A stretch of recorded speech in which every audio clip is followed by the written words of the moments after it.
Another disappointing effort as the Leafs lose to the Devils. Maybe they're in bigger trouble than we thought. Let's get into it in today's edition of the Locked On Leafs podcast, part of the Locked On Podcast Network. It's your team every day.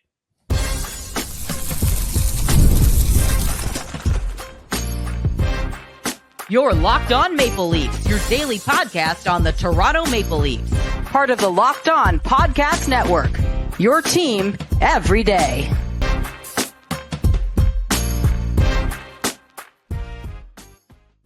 Hello and welcome into the Locked On Leafs podcast, a daily Maple Leaf-centric podcast hosted by myself, Mike DiStefano, and my co-host, Dave Morassutti. Today's episode is brought to you by FanDuel. Download the FanDuel app now by visiting FanDuel.com and win $300 in bonus bets if your first $5 bet wins. Hopefully, you did not place your first $5 bet on the Maple Leafs tonight because you would not have won. You would not have got your $300 bonus. But if you bet on the Devils and faded the Maple Leafs, you would have got that bonus. Because boy, oh boy, Dave, the Leafs, another disappointing loss here. They lose 5-2 to the New Jersey Devils, and the Leafs now a sub-500 team 7 games into the year. What'd you make of tonight's performance?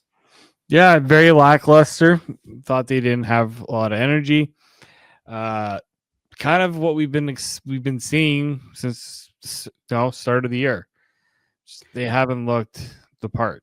They haven't, and you know what? It's really disappointing this game because I actually, for whatever reason, why I believed Auston Matthews tonight when he said after I think he said it yesterday after practice, came out and said that they need to be better and they will be better. That was in response to the Anthony Stolarz comments after the Seattle game. I actually believed him.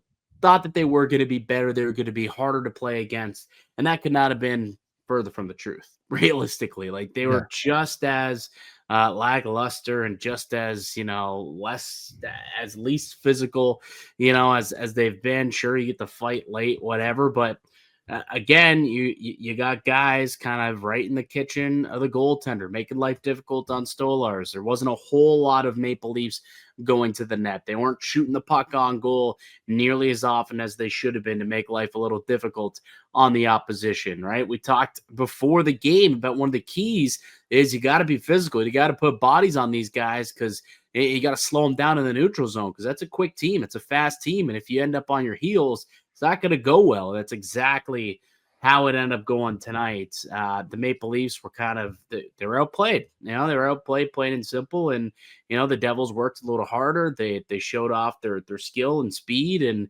ultimately, the Leafs did not give their A effort tonight. It was not an A game, probably not a B game, probably give it a C for the Maple Leafs in this one, which is disappointing coming off of a performance where we were told by the captain, we'll be better. They weren't. They weren't any better tonight.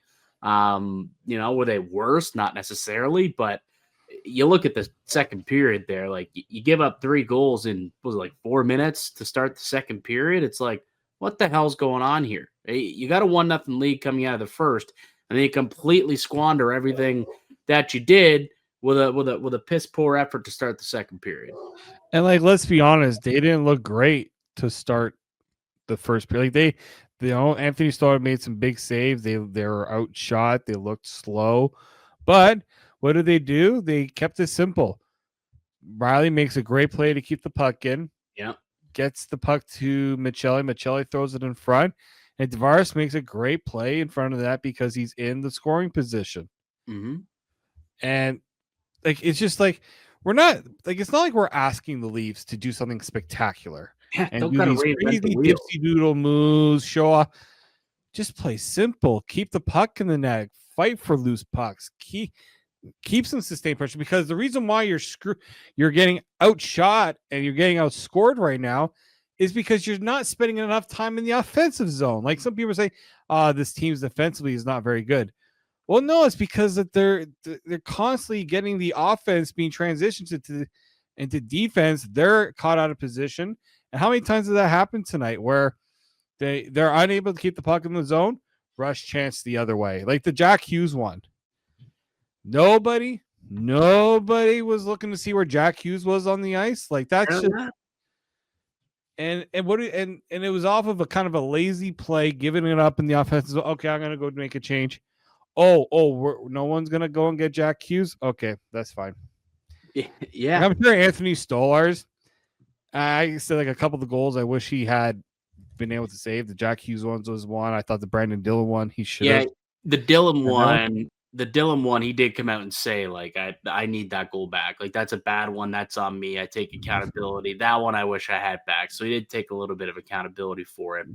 But I mean, there was 9 odd man rush chances tonight for the New Jersey Devils. 9 of them. Like, you can't give up 9 odd man rushes and expect your goaltender to go 9 for 9. Like, when you got a good skilled team who can finish like the New Jersey Devils, you know, like they're going to have success, and they did. They had a lot of success tonight, specifically off the rush, which is exactly what we said was going to be a problem. And yeah, I'm just watching back that goal right now. That was the 4-2 goal with Hughes. You know, broken play, and he gets the puck screaming in off the wing, and just one timer fires it short side. Nice well play shot, I guess, but like Stolarz probably could have had that one too, for being completely honest with ourselves. So there's a couple goals there that Stoli probably wants back. But to their point, I mean, how do you just give Jack Hughes that much time and space? You shouldn't be able to do that. It's Jack Hughes. You got to know where that guy is on the ice. So just again, another game where it's defensive lapse, lack of structure, turnovers, whether it's in the defensive end or behind their net, or they turn the puck over in the offensive zone, and quick transition from New Jersey. That's what cost them tonight, multiple times. And it's just a lot of the same stuff that's been happening game after game. And look, there's still time to put it together and figure it out. Like, we're only 7 games into the season. But hey, 7 becomes 10, becomes 20 pretty quick. All of a sudden you're at, it's Christmas and you're still a 500 team, and the same mistakes are plaguing you. At that point, you will start to question, okay, what is this team at that point? And I'm already starting to kind of question it. Like, maybe, I don't know, Dave, like, I think maybe the Leafs just aren't that good. Like, is it too early to have that conversation?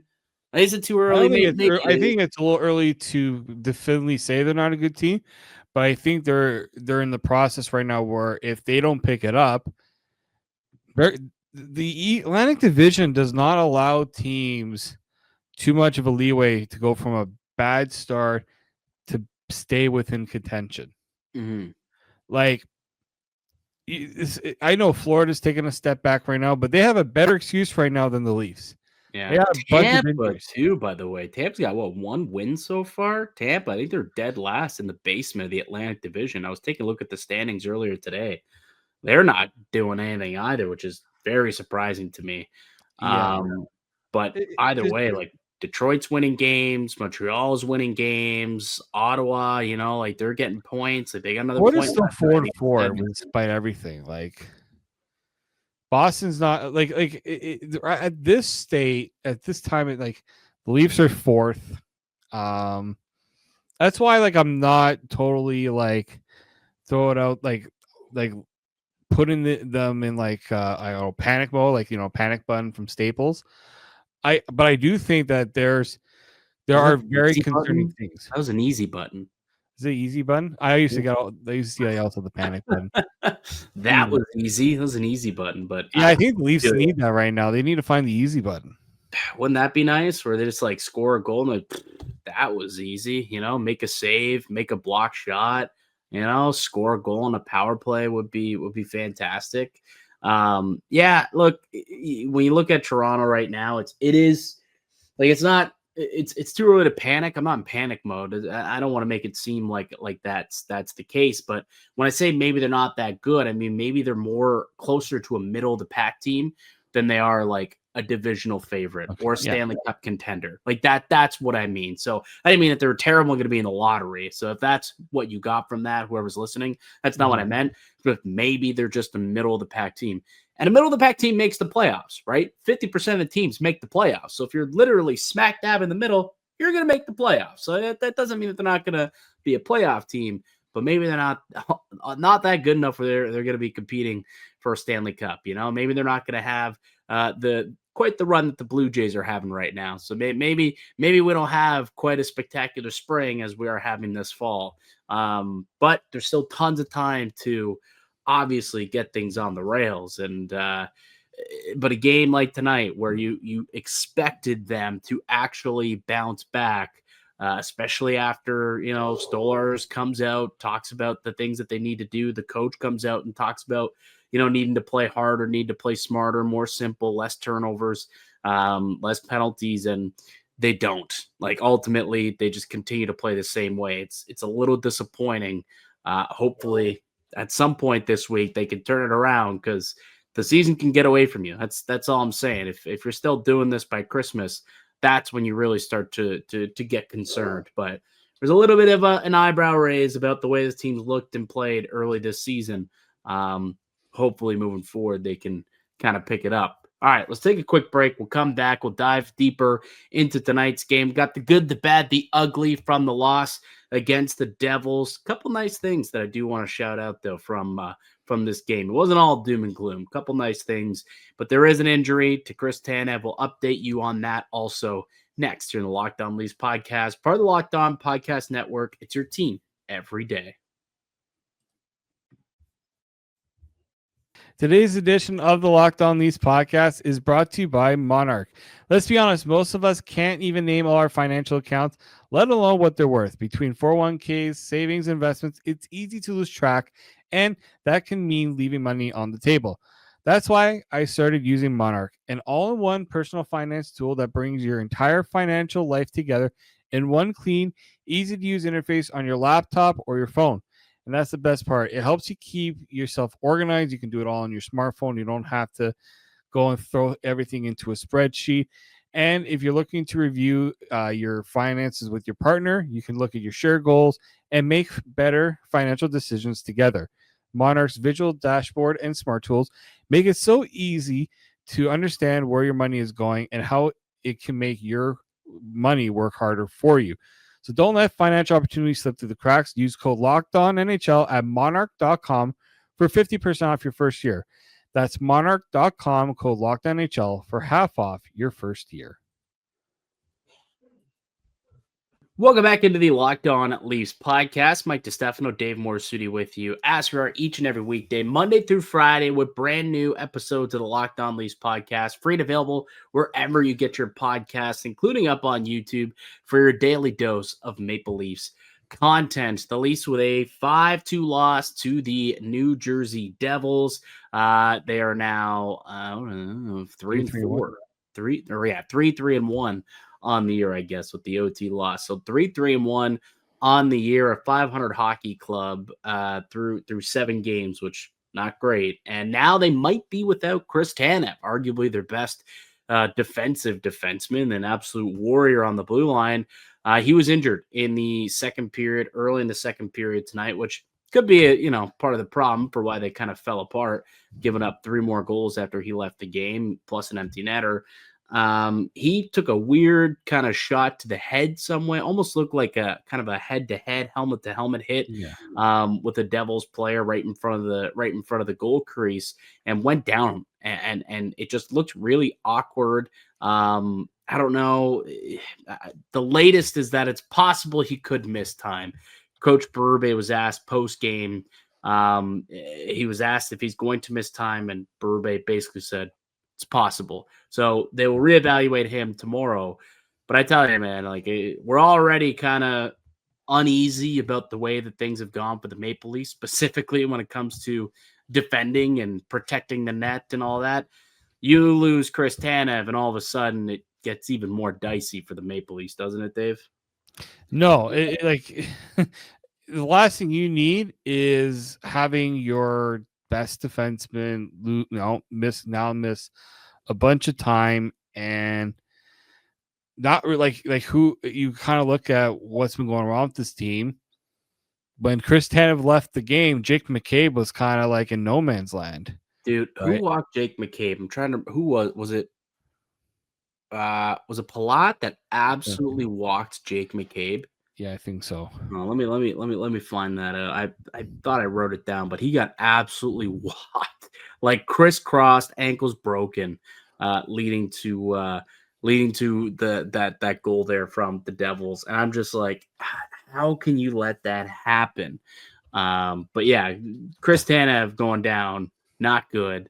And if he's going to miss extended time, that's really not good for Toronto because they don't have anyone who can replace him, whether it's internally or down in the minors. Obviously, there's no one really who plays the Chris Tanev game. The guy is so calm, with the puck, without the puck, always makes the right decision. Makes a good first pass to get it out of the zone. Puts out little fires all around the ice. This year, you can make the argument it's been a little bit of a slower start, but he still is, in my opinion, the best defenseman that the Maple Leafs have. And if he's going to miss some time, that's going to be tough for the Bud. So that's a negative, another negative that came from this game. But let's get to the good, the bad, the ugly here, Dave. Let's talk a little positive. We're 15 minutes into the podcast and it's been all negative. What'd you like from tonight's game? Anything kind of stick out to you? I mean, William Nylander looked really good offensively. Yeah. I thought the second line as a whole actually looks solid, which you need to see, you hope to see clearly. You want to see some offense start to come through for this top six, and you get Tavares with a goal. You see Michelli scores his first as a Maple Leaf. The pass, the play from Willie to set that up too, unbelievable. So that line, if they can get cooking, that's a good positive step moving forward to getting this team into a better spot. Yeah, he played like I thought that line, when you're talking about creating that offense and having that sustained zone time, they're doing it. And like Nylander's speed is a big part of it. Michelli, he's not giving up on plays. Like the problem is obviously like when they have to play defense, that's where it gets a little concerning. So what do they realize they need to do? All right, we need to make sure we're playing more offensively. We need to be carrying the puck. We need to be right. Like they're probably the only line right now that I can trust to go and get a goal off the rush, get a chance off the rush. Yeah. Right. So I mean, Nylander's always been really dangerous off the rush. I think Yeah. Michelli, I look at him and think of him as a rush player as well, so that makes sense. But they're contributing. They actually did it. Nylander and Michelli 2-on-1, and they had a nice little rush chance, nice rush goal. I think they have a 72% expected goals when that trio was out on the ice, which was pretty well led your four lines, or at least the starters that were out there. So positive things from that from that second line. If you could get the top line chugging, now all of a sudden I think you're going in the right direction, though, right? I think so. Like I think they're looking so hard to find lines that work. Second line, don't need to touch it. It's good. Yeah. Like that one, you can. Craig Berube doesn't need to touch that line. Yeah. Well, that's what, 4 goals now in 4 games for Tavares. Yep. Like, he's starting to score. Willie is the quietest 13 points to start a season I think I've ever seen. Like 13 points in 7 games. It's almost 2 points a game. And he's really only played like maybe 4 good periods all season, yet somehow, leads the team and is near the top of the league with 13 points. Like that's how good this guy is, right? Like that's how skilled he is, that he can just luck into points. Like, I didn't play that well, but another 2-point night though for Willie. Like that just goes to show how good this kid can actually be, right? Yeah, like you're hearing a lot of when you're hearing the criticisms of this team, and Nylander's been getting his fair share. Look, defensively, we know he's not going to go out there and win you a Selke. What he needs to do is what he did tonight: be a catalyst offensively, and maybe you find a way to get it elsewhere, like that. Other lines will eventually start to follow through. But yeah, if we're looking for a positive, second line right now is leading the charge offensively, as they should be. So that was the good. What was the bad, Dave? Or some bad you saw tonight? There was quite a bit of it. Quite a bit of it. I'll also go with the first line. It wasn't good. The Domi, Nyes, Matthews, that trio. it was a rough one for them tonight. They were outscored, I think 1-0, and outshot 6-2 at one point in the game. Like they're not. It's not working right now. But at the same time, what I don't want to see happen is flip flopping. Like maybe this is a chance where you got to give this top line a few games to figure it out. And I know it sounds it's to say that it doesn't sound good, but the reason why that second line is gelling right now is because they've had time to get it going. Yeah. First top line, like they need a head shake. It starts with Matthews. Mm-hmm. Like he comes on, he says we need to be better. We will be better. Well, he here's wasn't. 100%. 100%. But my question is like Matthews and Nye should be good enough on their own that the third guy shouldn't be the one that makes it all tick. You know what I mean? Like, and that's where it's pretty much been like all season. It's like they've been kind of okay. You know, individually, there's been some good individual plays, but you know, on a 60-minute basis, you know, game in, game out, you know, that top line hasn't really gelled and showed, you know, a whole lot of sustainable pressure. There was that one game with Easton Cowan where they looked pretty good. But outside of that, it's like, yeah, Michelli had a couple games. They went away from it. You know, Cowan had a couple games. They went away from it. And now it's Domi's turn. And didn't go well tonight, you know, so we'll see if going forward, do they give him another shot? Is it time for Easton Cowan to get back into the game after sitting up in the press box? You know, maybe do they try and give a guy like Dakota Joshua or Nick Robertson maybe an opportunity up on the top line? They need speed. They need speed on that top line. They need like maybe. Well, like Nick Robertson to me, maybe you know what? At this rate, give him a shot. Right? Try it. If it doesn't work, okay, let's put someone else there. Well, it's funny because in one way, it's like you want to give these guys time to work out the kinks, but at the same time, it's if it looks so ugly, I mean, you got to keep trying different things. Coach Berube spoke about this. I guess the reporters in the media session after the game reminded him that he said at the start of the season that it might be a long process of experimentation with incorporating new forwards. And he came out and said, well, it could be, but I'm getting tired of it, to be honest with you. So yeah, you don't does that mean anything to you? Like, does that mean that he's willing to give it more time, or does that mean that he's going to try and find some combination that works, and maybe we'll see a lot more lineup maneuvering moving forward? This is where it gets very dangerous, right? You know, patience. Obviously, you want to see some patience with this group, like with you want to see the coach show a little bit of patience, but at the same time, the team's not giving him a lot of reasons to be patient, and so. Yeah, like something. Obviously, the Scott Laughton injury, we talked about it. It changed things. I get it, but it didn't change your top six. It shouldn't have. It shouldn't have. It somewhat did, but it shouldn't have. But you know, it's interesting. When has this top line looked its best? With Easton Cowan up there, right? Yeah, I think we can 2 games, I guess. Yeah, look pretty good. And then they decide one game we're just gonna get him off.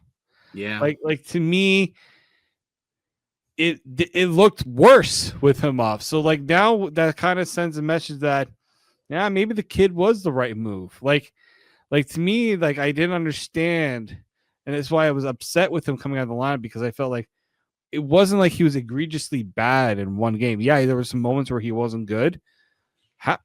Show a little faith. Don't let the kid think that if he makes a mistake, he's coming right out of the lineup. Right. Yeah, no, I totally agree. I'll be curious to see kind of what the lineup looks like tomorrow at practice, and maybe there'll be some new changes. Maybe Cowan will go back up on that line, or maybe they split up Matthews and Nyes. I mean, so often we saw Matthews and Marner get split up when things weren't going very well. Maybe that pairing could get split up. 7 games in, there hasn't been a lot of 5-on-5 offense from that pairing, right? That duo. So perhaps we see something different where they drop Nyes to the second line, and maybe it's Michelli, Domi, and Matthews on one line, and Nyes, Tavares, and Nylander. Maybe that's something that they try for a game or two and see if splitting those guys up can maybe do something. Okay. Let's ugly. We didn't get to the ugly, but they had 17 turnovers, 17 giveaways. You know what's ugly? One play that described the whole BS that they played with tonight in terms of the turnovers. When that McCabe decides, I'm going to go for a hit, miss the guy, hit my own guy, knock him down, and it's a 4-1. It's like people like, why? How do they allow a 4-on-1? It doesn't help when two of your own teammates collide with each other. Yeah. Like Carlo knew what was happening. He's like, I got to get back because McCabe is going to make a move he should not make, which is when you have a team with speed. I understand you try to knock them off balance, but even if the Jersey guy were to pass the puck, it would have been a 3-on-1 instead of a 4-on-1 in that situation. Like, not the lack of awareness. And again, it kind of speaks to this Leafs approach right now. Half in, half out. Are you going to go for the hit, or are you going to go for the hit kind of half-heartedly, then take out your own guy, and then at least to a scoring chance against? Yeah, there's a couple of plays there tonight where Jake McCabe left you scratching your head. That's for sure. So he's been awful. Honestly, he has not played well to start the season, and that's a big reason too why this team's not in a good spot. When your shutdown defenseman is giving up chances like that and not making the right plays, the smart plays, and costing your team, 2-on-1s, 3-on-1s, 4-on-1s. Stuff like tonight is kind of what's been happening. All right, take a quick break. Let's come back. There's some news about a potential change in Saturday's schedule. We'll tell you about that next here on the Locked On Leafs podcast, part of the Locked On Podcast Network. It's your team every day. Today's show is brought to you by Rugiet. Let's be real, making excuses doesn't solve anything. We've all heard them before. It's just stress, I'm tired, or it happens to everyone sometimes. But when it comes to performance, sometimes your body just needs a little extra support, and that's where Rugiet comes in. Rugiet.com offers fast-acting, doctor-prescribed treatments for ED designed to help you stop making excuses and start making moves. Rugiet makes it easy to get started. You just connect with a board-certified doctor 100% online. No awkward waiting rooms, no in-person appointments. If prescribed, your treatment ships discreetly straight to your door. The process is fast, simple, and private, and it's all handled by real doctors. It's all about confidence, connection, and getting back to the moments that matter. Visit Rugiet.com/LockedOnNHL to get 15% off your first order. That's Rugiet.com/LockedOnNHL. And don't forget to use our promo code LockedOnNHL so they know that we sent you. Rugiet, stop making excuses and start making moves. Today's show is also brought to you by FanDuel. The NHL season is here, and FanDuel has an offer you don't want to miss. Right now, new customers can bet just $5 and get $300 in bonus bets if your bet wins. That's right. Pick a bet, put down $5 if it hits, so unlock $300 in bonus bets to use across the app. I love that FanDuel lets you make plays in many ways. I've built parlays, I've tried player props, and I've even followed the live lines during games. It makes watching hockey even more exciting when you got a little something riding on the action. Whether you're a casual fan, you love diving into the stats, FanDuel makes the game day experience that much better. So what are you waiting for? Visit FanDuel.com to download the FanDuel app today and get started. Welcome back into the Locked On Leafs podcast. Mike DiStefano, Dave Morassutti with you as we are each and every weekday, Monday through Friday, with brand new episodes that are free and available across all podcast platforms and also up on YouTube. We ask that you would subscribe and check back each and every day to hear the latest on what's going on with your beloved Toronto Maple Leafs. And there's some reports coming out after the game here. I saw at least one from David Alter of the Hockey News. There might be another change to the schedule coming on Saturday, Dave. Sounds like the team and the league might be switching the Leafs and Sabres Saturday night matchup to 5 p.m. to try and avoid a clash with Game 2 of the World Series. So again, for the second time this year already, the Leafs making moves to accommodate their brothers down the road in the Dome, and also, I mean, the Toronto fans who are going to want to watch. And also both. just Toronto infrastructure if you're trying to get Leafs fans and Jays fans downtown. Oh, that's right. At 'Cause they're almost the both in exact same Toronto. time. Yeah. Yeah, we're not used to this, right? Like Toronto's not used to having the Jays, the Raptors, and the Leafs all playing at the exact same time. And TFC still cooking too. Also on back-to-back nights. Like the Leafs play Friday night. Then they play Saturday night against the Sabres.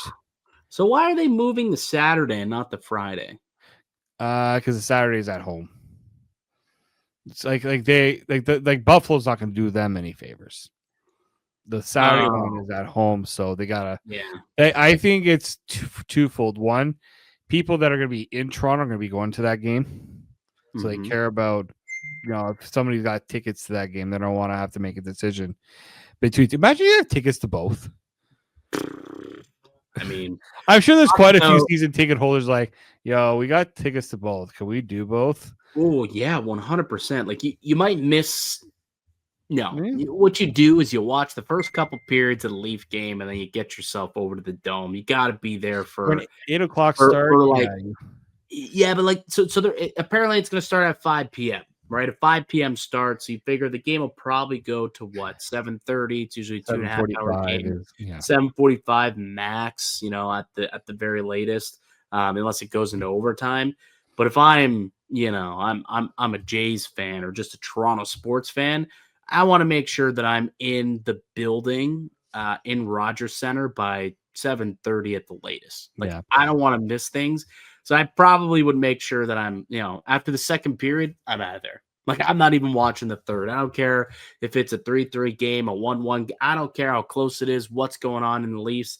By the end of the second period, if I got tickets to the Jays game, you bet your ass I'm getting out of there, going to Toronto or going down to the Dome to be there for like the pregame festivities, because that's far more important than the third period of, what would be the 8th, 9th game of the season for the Maple Leafs against the Buffalo Sabres. Yeah, it's and also Tuesday games. Like, I didn't realize the Tuesday game against Calgary 6:15. There's no like the Jays are on the road for that game, but the Leaf game starts at 6:15. Interesting. Was that always a 6:15 game? I didn't see any announcement about a change for that game, so it's a bit of a bizarre time. Okay, interesting. So that makes it what, 5:15 local in Calgary? It'd be 4:15. Yeah, they're 2 hours behind. That's very interesting, but I appreciate it. I 1,000% appreciate, because accommodating us Toronto sports fans who for sure want to make sure that we're locked in on the Blue Jays. You watch for TV watching purposes, it's perfect, because again, Leafs be done by 7:30, 7:45, and then you click over, you watch the Jays pregame, you get to watch everything, and game first pitch is what, 8:10, something like that, 8:08 in that range. It'd be perfect for from a watching perspective. Yeah, for those who might have tickets. I looked. I went online this morning. So tickets went on sale at 10 p.m. So they say. 10 p.m. I was in the queue. There was 12,000 people ahead of me in the queue. By the time I got there, obviously all the tickets were gone, and it was only resale tickets that were available. How much you think it would have cost me? Oh, I already know. Get in the building. Just to get in the standing room only seats. $2,000, wasn't it? It was I think $3,000. Yeah, like $3,000 for standing room only seats. You know what would have been the better play? I think I looked. I think it was like $6,200 to go and get a hotel room. The hotel that they watched the game. I mean, honestly, that might be smart, because you could split that with 10 other people, and all of a sudden it's only $620. That might be a smart play, actually, Dave. That's some smart thinking. Maybe it's a hotel room that you try and get there instead of tickets inside the stadium. Yeah, Let me know if anyone's ever done. Have you ever done that? Have you ever watched any of the games in the hotel? No, I've always wanted to see what it was like. Yeah, me too. I think that'd be cool. But yeah, I'm glad the Leafs in the league are doing this, man. I'm sure everyone's quite thankful for it, for sure. Speaking of the league and shifting things around, you see, apparently they're canceling the Olympic send-off event that they were going to do at the UBS event center. They decided, now we're just going to scrap it and let these guys go overseas and get ready. Let's not bring everyone here, which I think is very smart, because this would be an absolute BS event that no one would care about except the people who are there.